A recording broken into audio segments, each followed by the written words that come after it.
nuestro grupo de trabajo hemos preparado algunas preguntas que nos gustaría que usted nos pudiera discutir y comentar hoy.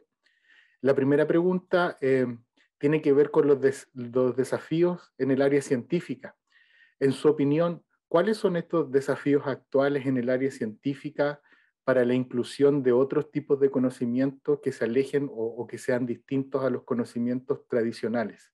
Esa es la primera pregunta en la que nos gustaría enfocar esta conversación.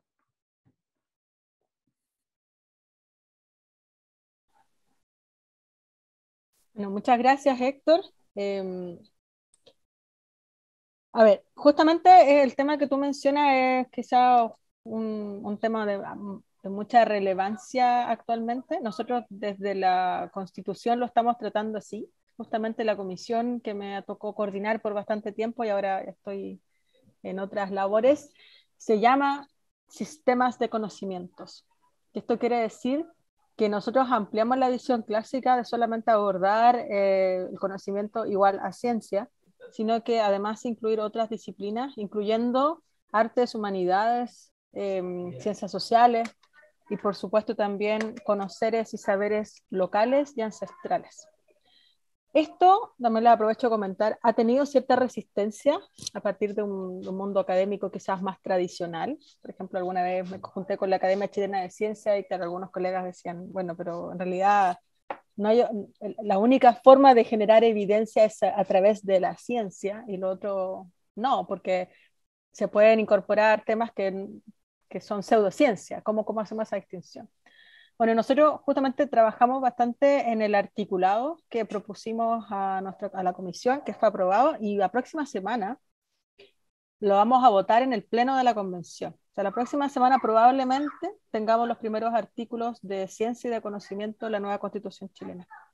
Y esto para nosotros es muy importante porque viene, en cierto modo, a hacer justicia de algo que nosotros como país, me imagino que acá hay varios chilenos, bien sabemos que lamentablemente estamos muy atrasados en lo que es la generación de conocimiento, pero también es en cómo salimos un poco de este esquema económico, sobre todo basado en la exportación de materias primas y no innovamos en otras áreas. Y eso se debe justamente a la falta de desarrollo en la ciencia, en el conocimiento.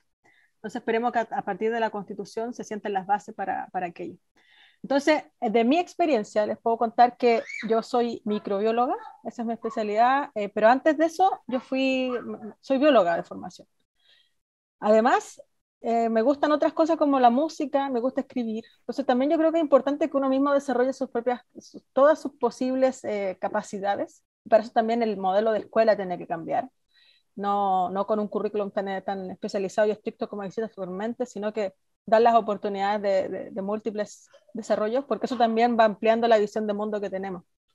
Y de ahí se avanza a otras disciplinas. Entonces, uno también, desde su propia disciplina, que ustedes se están formando mucho, por lo que escucho, pueden también innovar, y más que innovar, la palabra es muy de negocio, pero pueden ir confluyendo otras experiencias con otras personas. Por eso es bueno contar lo que uno hace, porque de alguna manera se empiezan a hacer nexos y conexiones.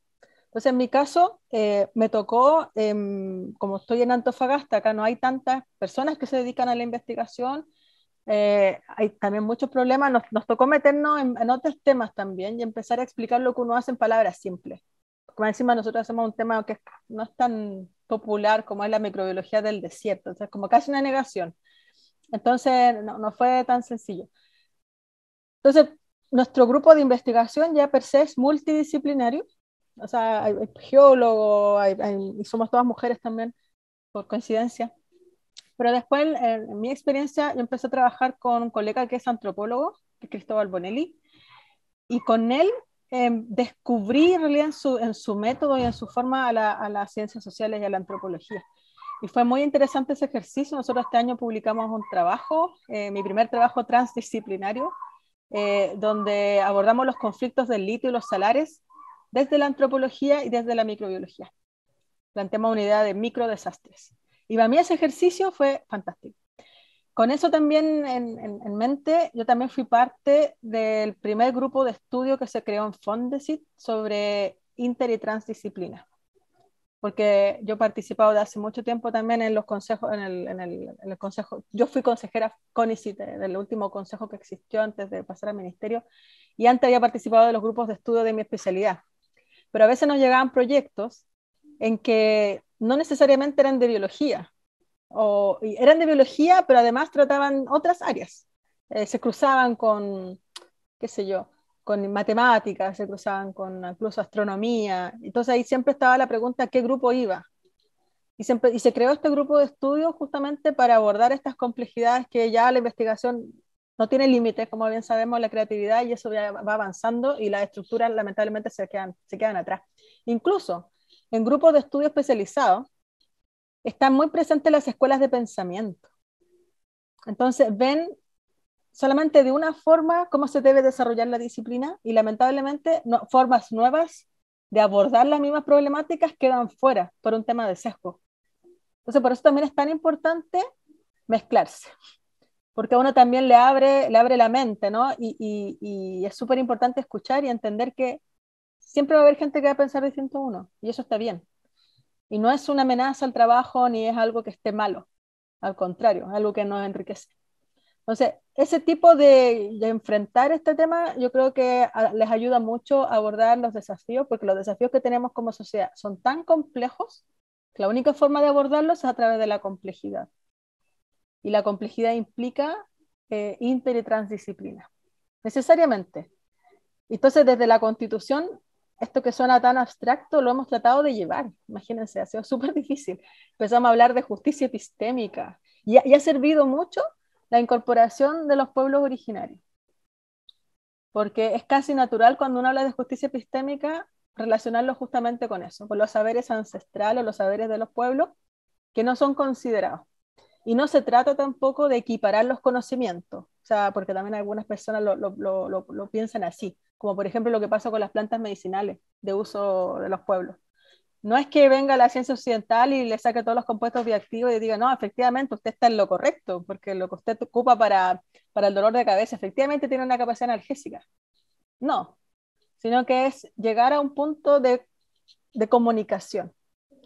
Y eso no va a ser fácil, pero esperemos lo establecemos en la Constitución, y de ahí para adelante hay que construir. Así que lo que viene ahora, yo creo que para Chile y otros países es muy interesante, porque sobre todo en un contexto de crisis climática, en que tenemos que abordar los temas así, y considerando lo que la gente piensa y cómo ve su entorno. Y eso igual necesita otras herramientas que no existen normalmente o no están aplicadas. Muchas gracias. Entendemos entonces que hay un desafío transdisciplinar en la ciencia y específicamente en el contexto chileno en cuanto a lo que está pasando ahora. Y en ese mismo sentido, ¿cómo revitalizamos e incrementamos, por ejemplo, la participación de minorías como los grupos indígenas en la producción científica de Chile? Y también quiero extender esta pregunta de cómo incrementar la participación de la mujer en estos espacios. ¿Cuál es su perspectiva al respecto? Bueno, no solamente es una realidad de Chile, sino que de todo el mundo, que es la falta de diversidad en la investigación. Eso yo creo que, claro, comenzó hace un tiempo, hace varios años atrás, décadas quizás, visibilizándose por el tema de la falta de mujeres. Pero cuando uno empieza a ver esto de un punto de vista interseccional, no son solamente mujeres, o sea, son mujeres, no es lo mismo, ¿cierto? Hablar de incorporación de mujeres en ciencia, por ejemplo, en un contexto europeo, en un contexto norteamericano, hablar de la mezcla, de que mujeres latinas, por ejemplo, estén presentes en laboratorios de investigación, no sé, de alto rendimiento. Eso se ve en las publicaciones también. Hay un montón de literatura al respecto, de cómo el orden de los autores determina finalmente quién se lleva los créditos, o si la primera autora es mujer tiene menos probabilidad de que su paper sea aceptado, etcétera. O sea, hay un montón de literatura. Y cuando eso se cruza con origen, cuando se cruza claro, con origen, no sé, de qué país, o también qué tipo de color de piel tiene, lamentablemente tiene sesgo.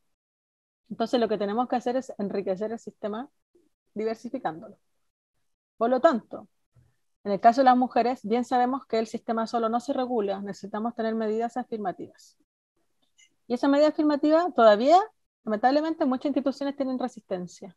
O sea, siguen habiendo discursos que dicen, no, yo quiero estar ahí, incluso de mujeres, porque, no porque sea mujer, sino que porque tengo los méritos. Pero bien sabemos, sobre todo en países como los nuestros, que la desigualdad es tan grande que es muy difícil hablar de mérito porque nunca ha habido igualdad de oportunidades. Entonces partimos de una base desigual, per se. Y eso, quizás sobre todo también se ha estudiado a nivel de la carrera. Hasta el doctorado puede ser que no se vean diferencias, pero después las diferencias se empiezan a notar muchísimo. O sea, ya hay que vencer un montón de obstáculos, llegar al doctorado, pero ya después, sobre todo a las mujeres, se les hace cuesta arriba seguir la carrera académica o la carrera científica. Entonces, peores o más acrecentados cuando se trata de, nosotros nos referimos a grupos históricamente invisibilizados, grupos históricamente también, no sé, no tomados en cuenta. ¿Cómo son los pueblos originarios? ¿Cómo son las personas también de región, en el caso de Chile, porque también la investigación es muy centralizada? Y por lo tanto también hay que tomar medidas afirmativas. O sea, yo creo que tendría que haber programas especiales de adjudicación de fondos para grupos históricamente excluidos. Y eso no debería ser problema para nadie, porque finalmente lo que estamos tratando de hacer es diversificar. También va de la mano, como ya lo mencioné un poco, del centralismo, porque a diferencia de estar en Canadá, entonces hay lugares, cada, cada estado, no sé si no me acuerdo ya si son estado o provincia, tiene universidades muy fuertes. Lo mismo pasa en Alemania, donde yo me formé también. Cada Bundesland tiene sus universidades autónomas que tienen todas las áreas del conocimiento muy desarrolladas, entonces no, se tratan de equiparar entre sí las universidades. En cambio acá no, pues acá tenemos 3 universidades que se llevan el 80% de las becas de posgrado. Tenemos 3 universidades que se llevan el 60% de los proyectos Fondesit. Entonces, es muy difícil así que el resto avance. Si es que no están en estas universidades de cierto modo de la élite, porque ya irse a Santiago a vivir y estudiar ya es una diferencia entre personas que no lo pueden hacer. Entonces, hay que primero conocer las problemáticas, tener datos, y eso es súper importante. Si ustedes cualquier causa que vayan a pelear, tienen que tener datos y manejar muy bien los datos. También poder predecir escenarios y encontrar soluciones. Y en ese caso, las soluciones, por lo menos para nuestra realidad, son medidas afirmativas urgentes. Y no debiese no debiese tener oposición con toda la información que ustedes van a entregar que valide eso. Muchas gracias. Ahora, para llevarnos a un tema un tanto distinto y que tiene que ver con el contexto latinoamericano. En este contexto global, ¿cuál es su opinión respecto de cómo lograr el reconocimiento de la producción científica latinoamericana en un nivel internacional? Porque si bien es cierto, muchos latinoamericanos, ¿cierto?, nos formamos en estas instituciones extranjeras por las mismas dificultades tal vez que usted plantea, ¿cuál es su perspectiva respecto de esto? ¿Cómo podemos ir avanzando hacia un reconocimiento de la producción científica latinoamericana en una escala más global? Yo creo que hay varias formas. La primera es, como ya lo dije, dar a conocer el problema. Hace unos años, ya no sé cuántos años ya, 8 quizás, hubo un reportaje en Nature mostrando las diferencias que hay en la investigación o mostrando como la ciencia latinoamericana. Fue portada.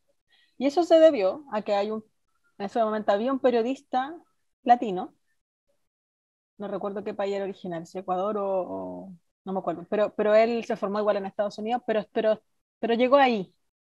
Hizo este reportaje, entrevistó a muchos científicos y fue muy importante porque como que de repente, oh, en Latinoamérica también hay ciencia para muchas personas. Eh, y así de a poco también, gracias justamente a nosotros y nosotras, que nos convertimos en cierto modo en embajadores de la ciencia latinoamericana, de la investigación latinoamericana, la damos a conocer en nuestros lugares. Eso ha generado a la larga una conciencia mayor, sobre todo en las sociedades científicas internacionales, de que es importante la diversidad. Y muchos ya los tienen en sus misiones, por ejemplo.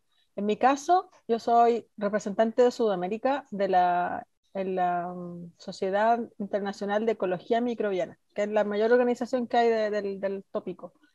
Y hace unos años también ellos abordaron esta política, que en su directorio esté gente de todos los continentes. Entonces eso también ha ayudado mucho a visibilizar la disciplina de forma local, local al mundo. Porque también otro tema que nos pesa bastante es de cierto modo el colonialismo en la investigación. O sea, hay bastantes también áreas de investigación que pasan en nuestros países, pero son desarrolladas por personas de otros países, en que ellos reciben el financiamiento de Europa o de Estados Unidos para venir a trabajar a nuestros países y muchos lo hacen sin ni siquiera tener una relación alguna con algún investigador o investigadora local, ni menos con alguna institución local. Eso pasa en Chile en general, porque nosotros no tenemos leyes que protejan, en este caso también es hasta la propiedad intelectual de los recursos o de los ambientes. O sea, acá en Chile no tenemos normas como en Brasil o en Ecuador, también en otros países, de que no se pueden sacar muestras. A nosotros acá no, no hay ninguna protección al respecto. Puede llegar cualquier persona a tomarse muestra y la única regulación que hay es con las áreas protegidas, pero también pidiendo un permiso se puede. Eso no es que esté malo, o sea, yo encuentro que igual tiene que haber más regulación, pero no es que esté en contra de que se realice investigación de extranjeros en los países nuestros, sino que tiene que haber una relación con los locales, porque hay mucho conocimiento que se genera que nosotros no sabemos que se ha generado. Y lamentablemente a la hora de tomar decisiones no tenemos ese conocimiento para que nos ayude. Además, claro, hay gente que es un poco más nacionalista y dice, no, tenemos que hacerlo nosotros, pero yo creo que todo se tiene que hacer en cooperación. Entonces, por un lado está eso, de cierto modo, exigir que tiene que existir una relación con los países. Eso un poco lo hace el protocolo de Nagoya, para el caso de que yo estoy conversando. Chile no ha firmado el protocolo de Nagoya, no ha adherido al protocolo de Nagoya. Nosotros recién ahora, la semana pasada, el presidente Boric firmó y mandó el proyecto al Congreso para estar en Escazú. O sea, estamos también muy atrasados en algunas normas internacionales que también regulan estos tópicos. Entonces, yo creo que cada uno tiene que ser embajador de esto y contar lo que hace. O sea, si tienen la oportunidad de dar un seminario en sus universidades, incluso de cosas que no sean tampoco científicas necesariamente, solamente, incluso puede ser de donde usted viene, donde usted vive, porque eso llama la atención y se da a conocer la importancia, porque de verdad hay mucha ignorancia respecto a lo que nosotros hacemos. Hay personas que no tienen idea que nosotros tenemos laboratorios de investigación, por ejemplo, o subestiman lo que hacemos. O sea, hay muchas historias al respecto. A nosotros una vez nos rechazaron un proyecto porque no creían que nosotros teníamos un secuenciador masivo de ADN en nuestro laboratorio. Dijeron, es que es imposible que ustedes tengan eso allá. Y eso es puro sesgo. Y está lleno de sesgo, lamentablemente, el sistema. Así que para echar abajo los sesgos, hay que dar a conocer lo que uno hace. Muchas gracias. Teníamos una pregunta más preparada, pero queremos darle la oportunidad a la gente de la audiencia, así que le voy a dar el pase a Ana nuevamente o a Verónica para que puedan ver si es que hay preguntas de la audiencia y si tenemos tiempo hacemos esta última pregunta al final. Muchas gracias. Y bueno, buenas tardes y bienvenidos a todos. No sé si tengan alguna pregunta los presentes en el público hasta el momento. Y también, bueno, por supuesto, están invitados a colocar sus preguntas escritas. Vemos que está Beatriz Moya levantando la mano y por favor, claro que sí, puedes hacer tu pregunta. Bienvenida. Muchas gracias a quienes organizaron esta actividad y además quiero agradecer especialmente a Cristina Dorador porque en mi experiencia, digamos, como chilena, dentro de las conversaciones que uno tiene, digamos, en casa, con las personas que uno quiere, con los amigos, sin duda el aspecto de la Convención Constitucional significó diálogos complejos, hubo también narrativas desde los medios que ensalzaban y destacaban elementos negativos que en realidad no aportaban. Y en este sentido, haber contado con el ejemplo de Cristina a través de Twitter y de las distintas plataformas, de haber visto esa rigurosidad científica en todo lo que se transmitía, fue siempre para mí el ejemplo a mostrar de lo que realmente era la Constitución, que se trataba. Así que primero que nada, agradecer. Y siguiendo con esta idea de la comunicación y de los distintos principios que se han abordado a través de esta presentación, quería preguntar lo siguiente. Si hubiese un principio o una idea que se tuviese que transmitir a otros en relación al aporte de la ciencia y en la Constitución, ¿cuál sería? ¿Cuál sería esta idea macro, esta idea que se quiere transmitir a partir de su perspectiva?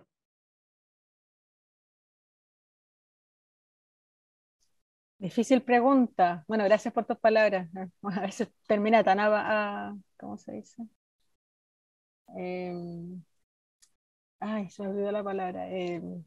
Golpeada, no sé, con tanta cosa que uno recibe en esta cuestión, porque es muy difícil, ¿ah? Hablar de todo esto con usted, claro, no es un problema, pero cuando uno lo habla con personas que no quieren escuchar es súper complicado. Pero bueno, ahí estamos.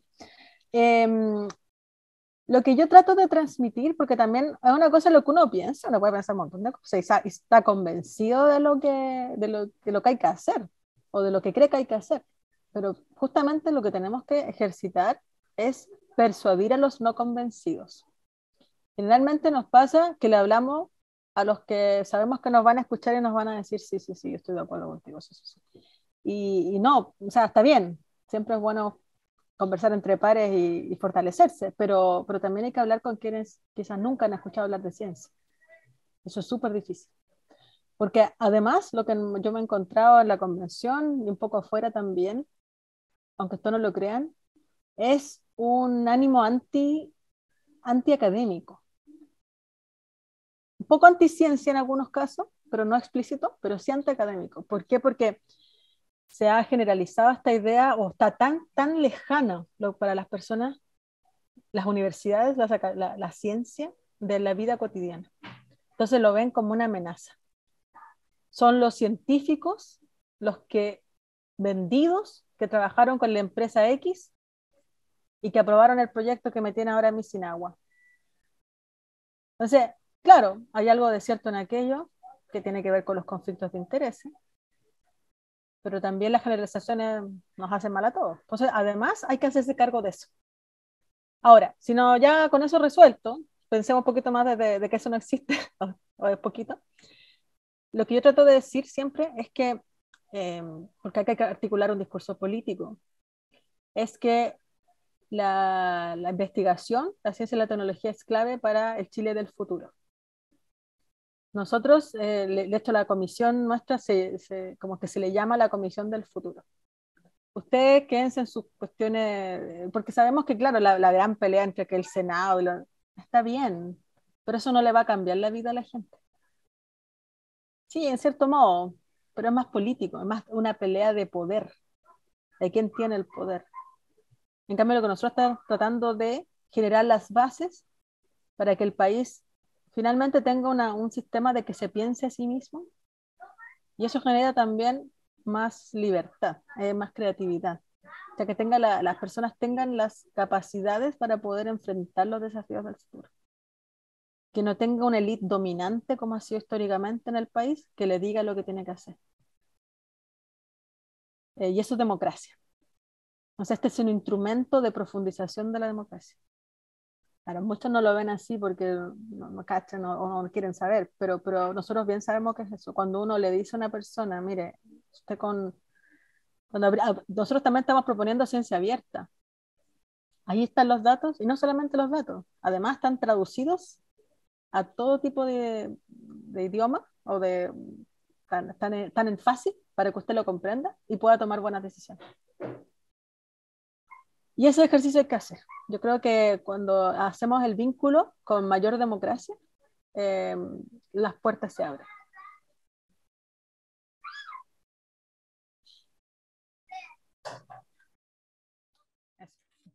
Muy bien. Tiene levantada la mano, si no está tiempo de otra pregunta del público, de Mitza González. Adelante, Mitza, puedes abrir tu micrófono para... Hola a todos, buenas noches, buenas tardes. Hola Cristina. Hola. Yo tenía una consulta. Por ejemplo, tú mencionaste algo muy cierto acerca de tu entorno, de tus papás profes, ligada a la música, a las artes, y esta en función relacionada con no es convención, de la comisión de conocimiento. Acá en Chile nosotros vemos que existe un encasillamiento del conocimiento, por ejemplo, los científicos en la ciencia que no salen de ahí, los músicos con los músicos, no hay una interacción entre grupos. Entonces eso es lo que muchas veces genera roces, por ejemplo, con el conocimiento más ancestral de nuestros pueblos originarios. Entonces aquí inevitablemente uno, el contexto personal es el que nos lleva en el fondo a tener esa facilidad un poco de integrar distintas áreas. Entonces mi pregunta va relacionada en función al enfoque, porque al final nosotros sabemos que la educación parte en casa. Entonces, ¿cómo podría, por ejemplo, la Comisión de Sistemas y Conocimientos abordar esa problemática?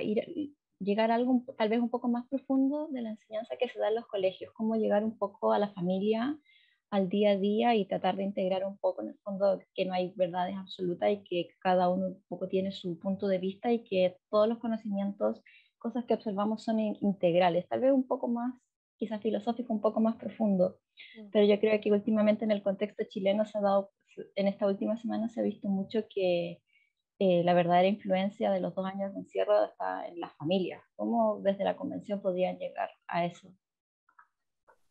Muchas gracias. Lo hemos tratado también en la comisión, a pesar de que fue una de las primeras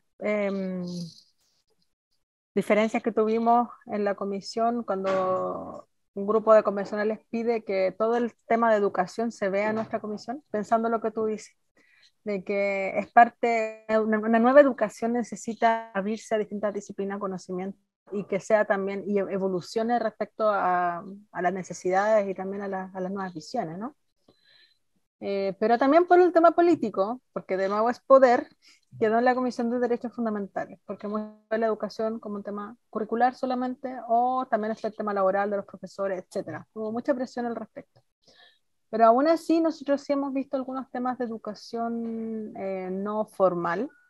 Por ejemplo, ayer fue aprobada en general en nuestra comisión una norma que presentó alguien de Antofagasta, que es Arturo Soto, que es un líder social. Él generó una escuela, creó una escuela de bodyboard para niños en ambientes vulnerados, y es una metodología experiencial, que es muy interesante y que en este caso lo vincula con el deporte. Pero así también hay temas relacionados con las artes, con la música, que también tienen que existir y coexistir. Entonces nosotros también pensamos la escuela, un espacio experiencial, pero también donde los niños tengan acceso a ojalá todas las posibles experiencias. Yo en mi caso me formé en un colegio así, me formé en el Liceo Experimental Artístico, donde también teníamos, era un colegio, digamos, científico humanista, pero además tenía experiencias artísticas. Entonces yo me formé en música en el conservatorio. Pero otros hacían arte, otros hacían danza y arte, digamos, plástica, y convivíamos. También se genera un respeto frente al otro, respecto a lo que hace, se cruzan. Y después te le meten la ciencia a eso, y tienes personas que tienen un pensamiento crítico distinto, son mucho más sensibles y más creativas. Entonces debiésemos avanzar en eso. Lamentablemente el sistema educacional chileno segrega y corta la creatividad. Eso está más que estudiado también. Eh, porque es un sistema pensado en formar trabajadores de cierto tipo. ¿Por qué, digamos, se cortan todos los cursos de filosofía, de educación cívica, hasta de ciencia en el currículum escolar? El currículum escolar ni siquiera es territorial. Hay un solo libro para todo Chile, siendo que son realidades completamente diferentes. Los niños no conocen dónde viven. Acá me toca a mí recibir niños a la universidad, nunca han salido de Antofagasta. O sea, porque no han tenido la posibilidad, no les interesa, no sé, pero cuando yo los saco a terreno y es como que se les abre el mundo, pero ya tienen 20 años. Imagínate si esa experiencia ocurre tempranamente, claramente le cambia la vida a los niños y niñas. Entonces, por ahí debiese ir. Nosotros vamos a hacer, como te digo, algunos lineamientos constitucionales desde nuestra comisión, pero como quedó radicado en la Comisión de Derechos Fundamentales, iban a tener que profundizar sobre este tema. Pero sí se habla un poco de esto, pero todavía la derecha insiste en el derecho preferente de los padres educados. Entonces, lamentablemente la discusión educacional queda embebida en cuestiones políticas añejas a esta altura y no podemos profundizar en cuestiones como la que tú comentas. Eso también pasa.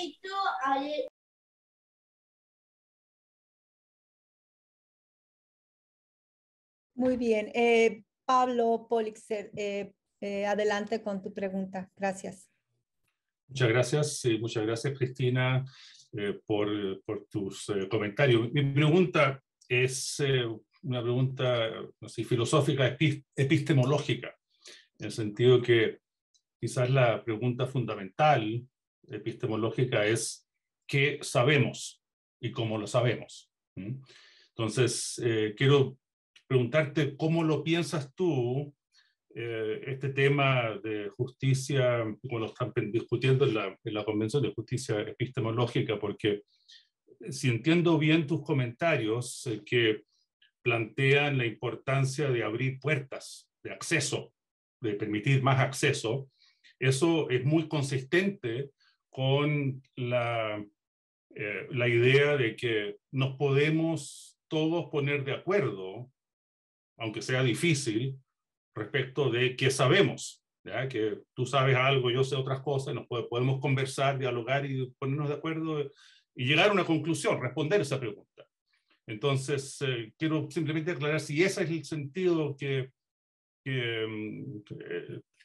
tiene, cómo lo estás pensando, o por ejemplo, una alternativa es la idea de que simplemente nunca vamos a poder ponernos de acuerdo respecto de qué sabemos, entonces todo lo que podemos hacer es simplemente decir, bueno, a mí me gusta el verde, a ti te gusta el azul, y estamos en desacuerdo, y es simplemente no hay posibilidades de diálogo o de ponerse de acuerdo respecto de esa pregunta fundamental. Y la razón por la que con esto termino para plantearte la pregunta es que me parece que es posible ponerse de acuerdo también rescatando, primero, abriendo las puertas a sectores que han sido tradicionalmente marginados, eso totalmente, o sea, muy necesario, pero también rescatando una parte importante de la misma tradición occidental, que la revolución científica empieza con figuras como Copérnico, Galileo, con una crítica a la autoridad y la tradición, en ese caso por parte de la Iglesia Católica. O sea, ¿qué sabemos? Bueno, las autoridades, el conocimiento tradicional estaba equivocado, es importante el plantear la evidencia, los datos, etcétera, para poder ponernos de acuerdo respecto de qué sabemos. Y con eso termino. Muchas gracias. Muchas gracias por la pregunta. Acá cuando nos referimos a justicia epistémica tiene que ver con el reconocimiento de distintos saberes. Entonces también justicia de saberes. Lo plantea la convención no solamente nosotros, también como dije los pueblos. Por ejemplo, Elisa Loncono, la primera también en mencionar eso, las primeras intervenciones en su calidad, ¿cierto?, de lingüista, por el tema del plurilingüismo que se busca establecer en la Constitución. Ahora, nosotros lo que abordamos, porque lo más específico de esto es que el conocimiento o los saberes tengan un uso para la toma de decisiones en políticas públicas. En ese caso, nosotros claramente lo abordamos de una perspectiva científica, o sea, y complementada con los sistemas de conocimiento. Porque no podemos tampoco, porque es algo que está en curso, no podemos abordar estas complejidades si es que recién estamos conociendo lo que son los otros saberes. Mi hijo.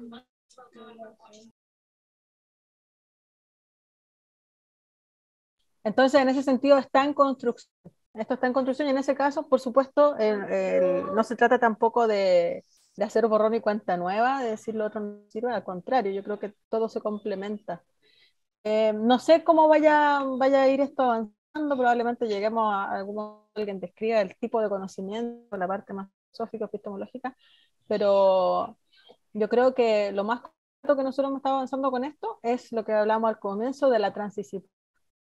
No temerle, porque también es una apertura, por lo menos yo me formé en la Facultad de Ciencias de la Universidad de Chile y debo decirlo que me costó varios años sacarme un poco el pensamiento tan estricto que a uno también a veces le hacen las facultades donde uno estudia, las escuelas de pensamiento, en el que, por ejemplo, uno no podía escribir nada que fuese en primera persona.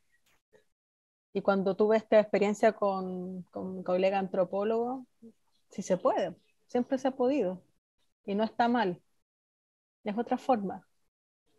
Pero claro, son otras escuelas también y otros objetivos. Entonces, eso quiero llegar.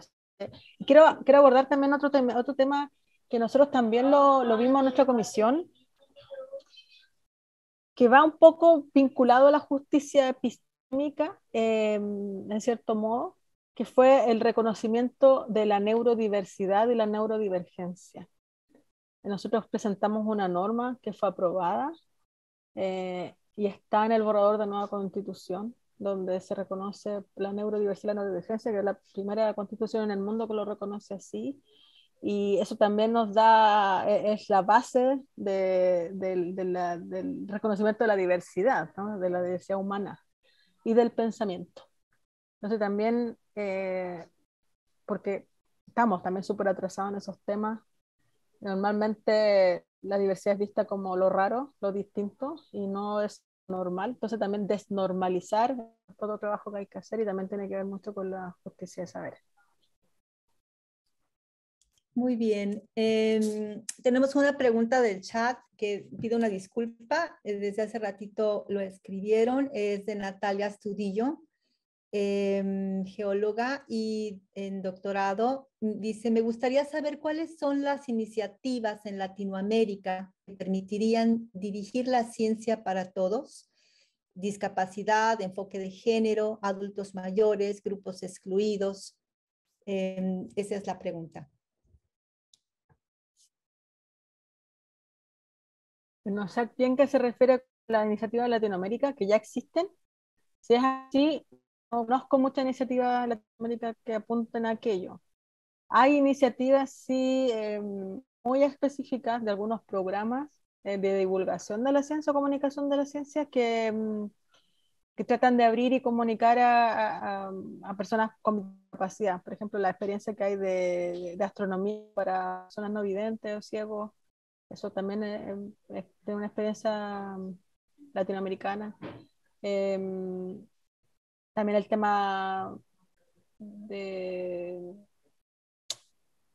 motores, también hay varios, pero en realidad específico no sabría responder, pero que esos tópicos estén en los lineamientos políticos para establecer el programa, claro que sí, eso debería pasar. Desde la experiencia chilena, cuando yo estuve en el consejo de CONICYT, hicimos un documento final de propuestas para avanzar en temas de género, que fue la base de la política de género que dio a conocer el ministerio, y también en discapacidad y en regiones. El tema de discapacidad no es menor, es muy complejo, no solamente porque no hay casi espacios para las personas con discapacidad que puedan acceder, por ejemplo, a fondos de investigación. Generalmente hay espacio para personas con discapacidad motora o no vidente, pero no hay para discapacidad cognitiva, que eso también es un término que está en desuso, pero para que se entienda la idea. De hecho, las universidades en Chile discriminan por discapacidad. Hay un programa de inclusión, pero no todas las personas con discapacidad pueden ingresar. Entonces, tenemos un problema profundo de inclusión y yo me imagino que esto es extendible al resto de Latinoamérica, que tenemos que avanzar fuertemente porque es un tema de derechos finalmente. Así que y eso también es algo que nosotros propusimos en la norma de neurodiversidad, de que a pesar de que pueden existir los derechos, o sea, si todas las constituciones dicen lo mismo, todas las personas son iguales, pero los derechos no se aplican a todos igual. O sea, a pesar de que existe el derecho, no se aplica para todos igual. No están las condiciones habilitantes de aplicación del derecho. Y eso hay que visibilizarlo y hay que exigirlo. Por eso también es tan importante dar a conocer estos temas. Que no existen temas tabú. Yo creo que ahora estamos mucho más abiertos para abordar todas estas dificultades. Bien, en este tema de la biodiversidad, bueno, y de la inclusión, ¿no? Por supuesto, también tenemos, por ejemplo, algunas perspectivas de los URES en los cuales se ha cometido biopiratería, ¿no? Y bueno, hay como que distintas posturas en la adopción del protocolo de Nagoya, como bien nos ha comentado, ¿no? Anteriormente, y sobre todo, pues, habiendo en esta visión de la justicia epistémica y de la propiedad intelectual, ¿cuál sería su opinión, su postura crítica al respecto del protocolo de Nagoya, de la inclusión del protocolo, cuando hay algunos países o grupos en algunos países que pugnan por no tenerlo? Me gustaría, pues, saber su opinión al respecto.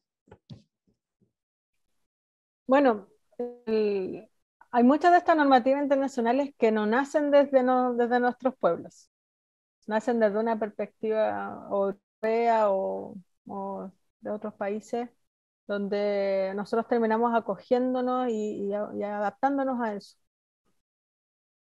Varios países en Latinoamérica, nosotros también hoy día se aprobó en nuestra Constitución los derechos de la naturaleza. Es un gran hito.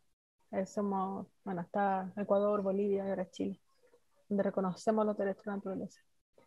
Y eso implica también ponernos al día en las normativas internacionales que regulan, en este caso, lo que aborda Nagoya, desde otra perspectiva, no de la perspectiva necesariamente del uso. Porque lo que hace Nagoya, ¿cierto?, es un tema utilitario. Usted descubre algo y los dos participamos de los descubrimientos y de las costas y de lo que aquí se genere. Es una visión economicista de la biodiversidad, donde también hay muchas nuevas teorías al respecto. Hay personas que, y yo no quiero hacer un juicio de valor al respecto, sino que es muy complejo, por lo tanto hay personas que de verdad ven que esa es la forma de construir sociedad y se adapta a temas que, como la economía de la biodiversidad. O sea, si valorizamos lo que vale la biodiversidad en realidad, considerando, por ejemplo, los servicios ecosistémicos, es mejor protegerla que explotarla. Pero nosotros vemos desde otro punto de vista, o sea, la naturaleza, en el caso de los derechos de la naturaleza, tiene que ser protegida per se, porque nosotros tenemos un vínculo indisoluble con ella. Entonces, no se concibe una sin la otra. Bueno, nosotros sí podemos estar sin la naturaleza, pero no al revés. En ese sentido, claramente hay una postura crítica al protocolo de Nagoya,